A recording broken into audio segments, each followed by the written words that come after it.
نحمدہ ونصلی علی رسولہ الکریم اما بعد اعوذ باللہ من الشیطان الرجیم وما اوتیتم من العلم الا قلیلا، اور تمہیں جو علم دیا گیا ہے وہ محض تھوڑا سا ہے۔ سامعین کرام،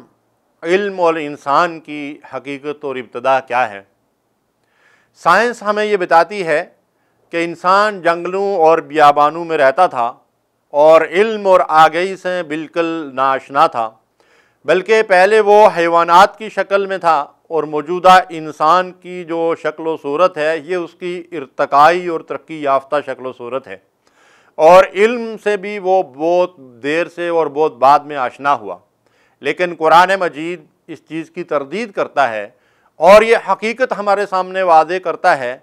کہ جو سب سے پہلا انسان پیدا کیا گیا، جن کا نام آدم تھا، اللہ تعالیٰ نے ان کو بڑے بڑے اعزازات عطا فرمائے ہیں۔ ایک اعزاز تو یہ ہے کہ اللہ نے ارشاد فرمایا، خلقت بیدی، میں نے اپنے ہاتھ سے اس کو بنایا اور اس کو پیدا کیا۔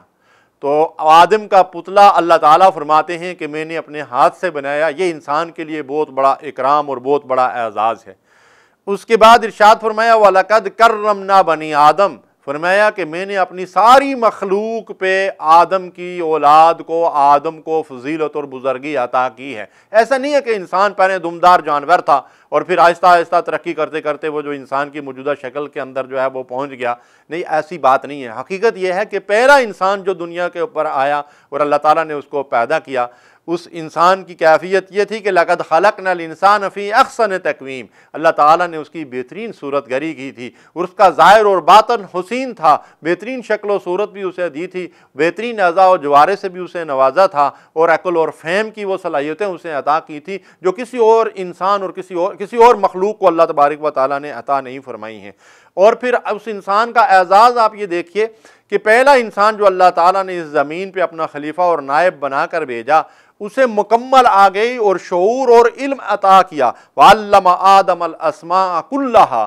اللہ تعالیٰ نے آدم علیہ السلام کو ان تمام اشیاء کا علم عطا فرمایا جو اشیاء اس زمین کے اوپر خلیفہ اور نائب ہونے کی حیثیت سے ان کے زیر استعمال آنی تھی، ان سب کے خواص اور ان کا مکمل علم اللہ تبارک و تعالیٰ نے آدم علیہ السلام کو جو ہے وہ عطا فرمایا۔ اس طرح سے قرآن ہمیں یہ بات اس معاملے میں ہماری رہنمائی کرتا ہے کہ انسان جب اس دنیا میں آیا تو مکمل شعور اور آگہی کے ساتھ، اور پھر اللہ تعالیٰ نے اسے ساتھ ساتھ یہ ہدایت بھی دی کہ فَإِمَّا يَأْتِيَنَّكُم مِّنِّي هُدًى